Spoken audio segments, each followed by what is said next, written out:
Welcome to the Real Estate Espresso Podcast, your morning shot of what's new in the world of real estate investing. I'm your host, Victor Menashe. This is the weekend edition where we interview notable people from the world of real estate investing.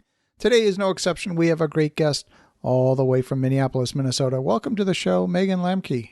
Thank you so much for having me, Victor. It's an honor to be here. Great to have you here. Now, Megan, you've been involved in the multifamily apartment space for some time. But for those who don't know you, maybe give us a little bit of your backstory and how you got to this point in your journey. Yeah. So how I got to this point in my journey, my husband and I were really passionate about getting all the way out of debt and went through a financial management class, ended up paying off our house and looked at, do we continue to buy single family homes and build duplexes, or do we invest in larger real estate assets like multifamily syndication? We chose to sell our house and invest the proceeds in multifamily syndication as passive investors. That quickly replaced the side hustles that I had picked up to get out of debt, and then gave me the freedom to end up leaving my corporate job because we had replaced my income through syndications. And now I own my own real estate syndication firm, and we invest in opportunities across the United States. That's awesome. Yeah. That's the textbook story. That's how it's supposed to work, isn't it? Yeah. I mean, it's so much easier when you start as a passive investor than trying to push a boulder up a hill going as an active investor or a general partner right away. Well, that's one of the myths. In fact, people talk about passive income, but the truth is there are no passive businesses. They're all active businesses. Mm-hmm. You can invest passively in an active business, but at the end of the day, even a piece of real estate is an active business in one form or another. Yes. Yeah.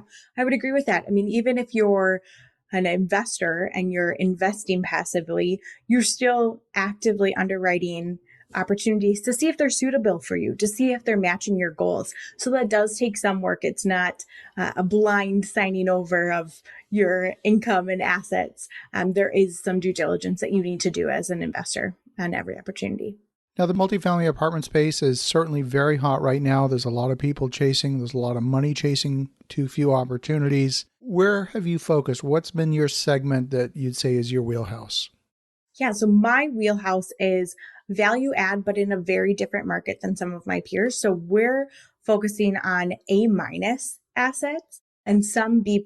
So projects that were originally built in early 2000s or built in the 1970s, 1980s, but are in rapidly growing metropolitan areas that have been historically marked as Class A neighborhoods with great school districts and great job growth. And so that's where we're really focusing on, is that A- asset with a little value add.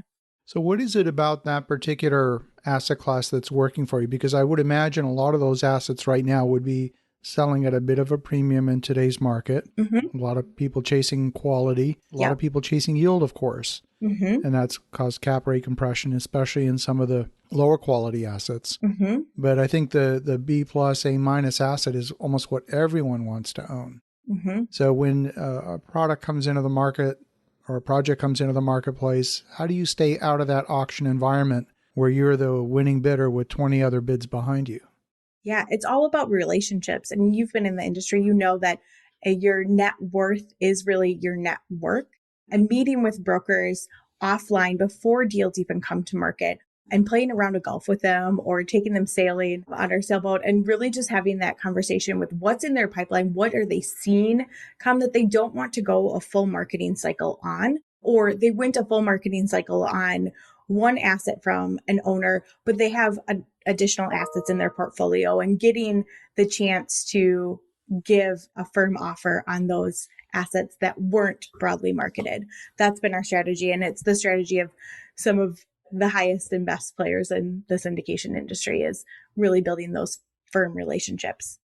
Yeah, I certainly believe that. And when we acquire assets, we're almost always acquiring assets that are off market because we want to stay out of that auction environment. Yeah. But at the same time, the broker knows that if they're going to get the highest price, the best thing they can do is throw it out into the auction environment and see what lands. Exactly. Yep. And my foray into real estate, I got my real estate license. So I know when you go to market, you get the competitive bids for your client. And so you can look like a hero, but you can also stretch out the process. You can also choose to bid on a horse that you might not know, like, and trust. And so that's where having those pocket listings with someone that you know has the ability to close and not retrade is paramount. So again, it's all about building that relationship and figuring out what is a win for every single party involved, because most salespeople, most brokers are salespeople. And at the end of the day, they want to do right by their clients and they want a commission to be able to have the lifestyle that they desire. So what does a win look like for them? So what you're saying is that certainty trumps price in a lot of cases. Certainty trumps price in a lot of cases. Price can be comparable, but certainty, in my experience, has won more times than I can count. That's amazing. So if you look forward to today, what would be a benchmark project for you? Are we talking your traditional year 2000, 250 unit apartment complex with a pool and a tennis court and all of that sort of thing? Yes. Yep, exactly. So year 2000, Class B plus A minus asset in a great metropolitan area that is positioned well for diversification through either healthcare or technology or distributions. They're more than one major player in a certain marketplace. It's 250 units. And it's really positioned well to have those additional amenities put into place. So things like resort style pools, things like Amazon ship centers, so that tenants aren't waiting on all of their packages. That's just a storage locker that they can have. Things that are positioned well strategically in, like I said before, marketable and desirable school districts, so that we attract an avatar of a tenant who wants to stay there long term and continue to pay rent on time.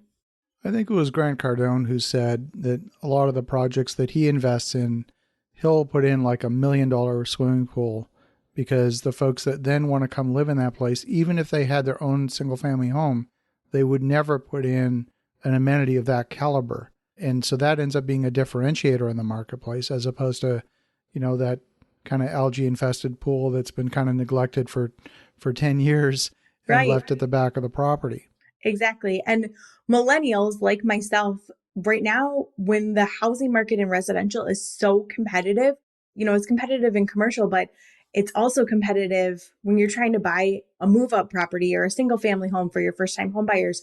They're choosing to have that flexibility and they want to live in a place with excellent amenities and not have the headache of dealing with pool maintenance and lawn care. And they want the lifestyle that once things start opening back up, they have the freedom to travel and know that everything's taken care of. So that's really, again, the avatar that we're talking about are, young professionals, sometimes millennials, sometimes boomers. It really just depends. But the amenity focus is their most desirable trait. When we talk about value add, that's often talked about in the context of an older property where you look to make improvements that can result in higher income. Maybe you're going to add in-suite laundry or things like that. Now, those newer buildings have those amenities already. You're not going to retrofit that. What kind of things can you do to those newer properties that actually drive increase in revenue? Yeah. So part of it is increasing. So it might be an older backsplash. So in early 2000s, one of the things that was really popular was like this dark wood, oak, mahogany, and tan or taupe colored backsplash. So making sure that you're attracting a modern buyer with a more modern feel for those types of units. So there's some value that can be added there, putting in unit laundry, but also the value can be added by maximizing the net operating income. So things like green initiatives and making sure that maybe it was an afterthought for something that was constructed in early 2000s, but now it's a necessity, especially for millennial buyer or for millennial tenants who want to be making a difference and focus on sustainability. So installing things like Nest thermostats, installing Gigafy high-speed internet for every single tenant. Again, it's an amenity that's included that you get to charge a premium for from your tenants, and it maximizes your NOI because Gigafy pays you. So things like that help us maximize NOI and add value. So sometimes it's cosmetic, sometimes it's amenity focused, and sometimes it's perceived value. So we partner with Apartment Life in nearly every single one of our projects. And they add great community feel and events and do random acts of kindness for our tenants to ensure that they love where they're living now. Well, the internet retrofit is very inexpensive to do. When you talk about pulling fiber to every unit, you're probably netting, I'm going to go out on a limb here and guess that you're netting between $30 and $35 of net operating income per apartment just for adding that internet service. You're now the internet service provider. And when you do the math on, let's say, even at a 5% cap rate on $35 a month, the payback on that is extraordinary. Yes, exactly. And so it's not necessarily gutting walls and putting in a whole bunch of different look and feel and textiles. It can be as simple as adding Gigafy internet or switching out a Nest programmable thermostat, or as you're turning a unit, switching out a faucet and a toilet for low flow so that you're maximizing, again, that net operating income. And yes, $35, $40 a unit per month is a great benchmark for Gigafy. When you've got a growing business, there's always one thing that's standing in the way, that's holding you back in terms of gaining your next growth. What's that one constraint? And you've probably gone through a succession of those over time.